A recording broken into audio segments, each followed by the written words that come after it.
Hi, I'm Shannon Godwin from AgSolutions Australia, and in 2017 we held an equine nutrition seminar with the keynote speaker being Dr. Nerida Richards from FeedXL. The following video features Nerida discussing pasture-induced laminitis. Alright, so our next topic is laminitis. Who's had a laminitic horse?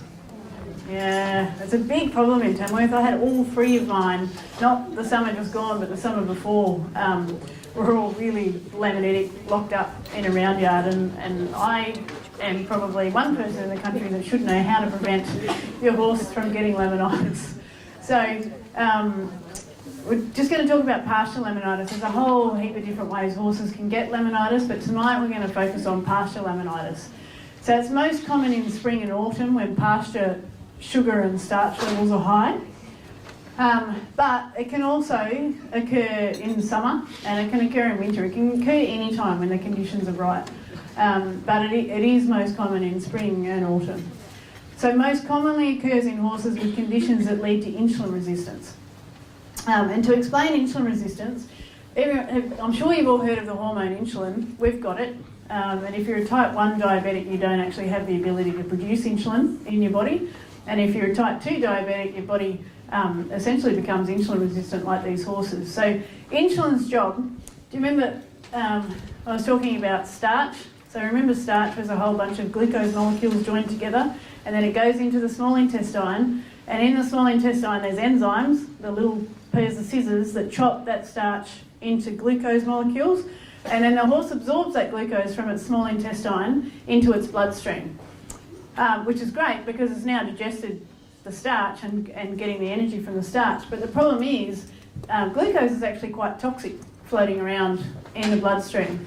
So insulin's job is to tell the muscle cells and some of the organs to actually take up that glucose from the blood and take your blood glucose levels back to normal. Who's seen the GI index of a food? So if you're eating a food, you see the glycemic index, like they'll say, oh, it's got a low glycemic index of 40 or a high glycemic index of 80. That glycemic index is telling you, as a human, how high your blood glucose level will go after you've eaten that food. So a low GI food will only raise your blood glucose levels a little bit, and a high GI food, like if you went and ate a whiz fizz now, it would really spike your blood glucose levels quite high. So when your blood glucose levels go up, some blood goes past the pancreas in the body, same for humans as it is for horses, and the pancreas goes, oh, there's a little bit too much glucose in the blood, I better release some insulin. So it'll release insulin, and the insulin floats around the body and it'll get to a muscle cell, and it virtually knocks on the door of the muscle cell and say, hey, there's too much glucose out here, can you suck some in for me?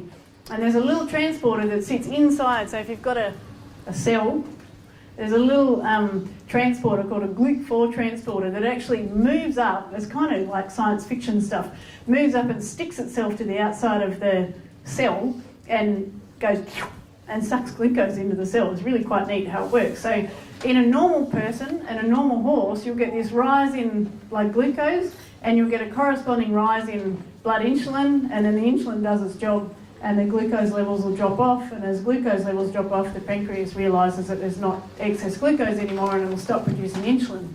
In an insulin-resistant horse, what happens is they eat something that's got starch or sugar in it, they'll get glucose going into the blood, and the pancreas picks up that there's too much glucose in the blood and it releases insulin, but the insulin floats around and goes to a muscle cell and goes, hey, there's too much glucose out here, can you open up and suck some in? And the muscle cell is like it's deaf. It doesn't hear the message from the insulin, but all the pancreas sees is that there's still too much glucose in the blood, so it keeps releasing insulin, and the insulin's there desperately going, hey, there's too much glucose out here, so open up and suck some in.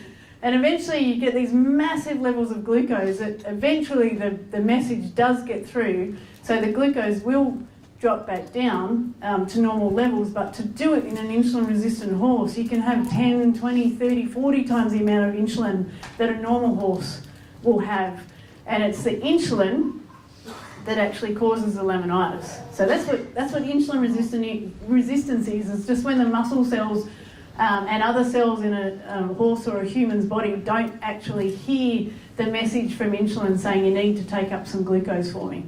And you'll get that insulin resistance in conditions like metabolic syndrome or Cushing's disease. Obesity and being idle are huge risk factors. So my poor horses, because I just don't get time to ride them anymore, are overweight and idle. And I try to manage their weight, and usually they are not too fat, but don't say anything, Doug, you'll make me look bad.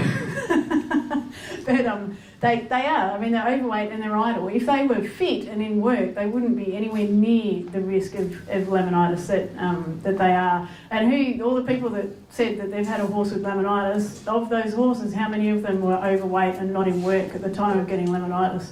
Yep, quite a few of you. So it's a huge risk factor for them. So here's how it happens as far as laminitis goes. You get that enzymatic digestion of starch and sugar in the small intestine, so your starch gets chopped up into single glucose pieces by enzymes, or the sugars from grass. So when it's happening on pasture, it's not so much starch, it's sugars that these grasses produce, which we'll talk about in a sec.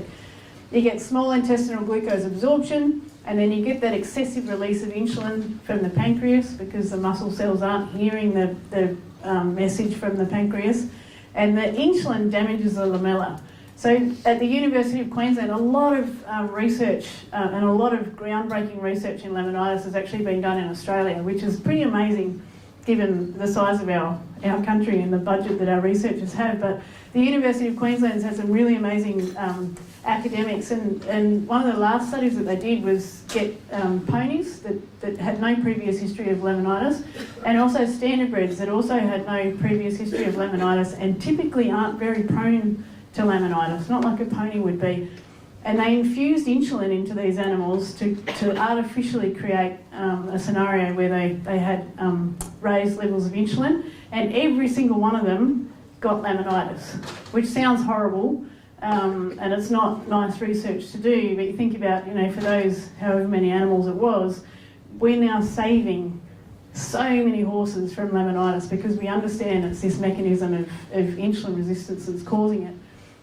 So it was pretty good evidence that when you infuse these horses with insulin and keep their blood glucose levels the same, after 72 hours, every single one of those animals got laminitis. So it's the insulin that's doing the damage, which is why it's the insulin that you need to control.